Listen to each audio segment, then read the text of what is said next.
Hello everyone, welcome to Heal Your Heart Vaso-Meditech EECP Treatment Center. Today we are going to discuss about stress and heart disease. I think everybody understands that stress is one of the important factors in causing heart attack and cardiac disease. Now today we are going to go in detail to find out how this stress actually causes heart disease. Now this stress is an external stimulus. It comes from outside and our body will react to this stimulus. And we should always remember our body reaction to the stimulus is very primitive. So human from the day they've been first entered into the world a couple of million years ago, our internal system is very similar to of an animal kingdom, which is not have changed for the past couple of million years. So this stimulus, once it comes, your body react in a very primitive way. What it immediately does to this external stimulus, what we call as a stress, is it going to increase certain kind of hormones in a body. One of the most important is cortisol. This cortisol is otherwise called as a stress hormone.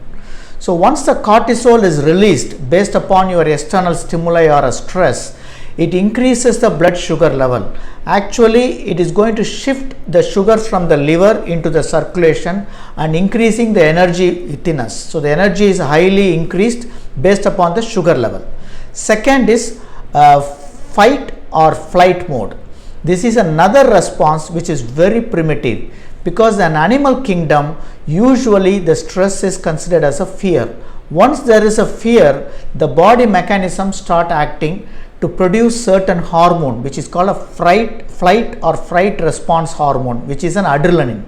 This adrenaline, once it is secreted, what it does is it increases your heart rate, increases your blood pressure, increases the blood flow to your muscles, and also reduce your digestion and increasing your energy. And all these things are done to fight against this external threat.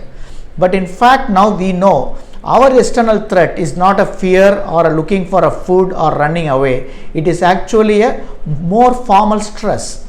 So what happens is, when all these hormone levels are increased to make you to respond to the stress by either to fight it or to run away from it. And as a modern technology, or we are in the current scenario, we are not going to run or fight. It is a stress. Usually it's because of examination, or we failed in an exam, or it is because of some marriage, and it is a lot of things which causes stress in human beings. So this stress is not going to make us run, and usually we take the stress by lying down or thinking something or absolutely in a sedentary phase. So this kind of increased hormonal response, what happens is, once it is not spent by the way of physical activity, it start affecting the internal system. So this high hormone level which causes damage to the vascular system, and this in lead will causes heart attack and heart disease. So reducing stress is one of the important component in cardiac risk factor reduction. ஒரு இருதய நோயாளிக்கு bypass surgery angioplasty சிகிச்சை முறை தான் முன்னாடி கொடுக்கப்பட்டுள்ளது. So இதற்கான மாற்று சிகிச்சை முறை EECP Enhanced External Counter Pulsation Heal Your Heart Vaso-Meditech EECP Treatment Center.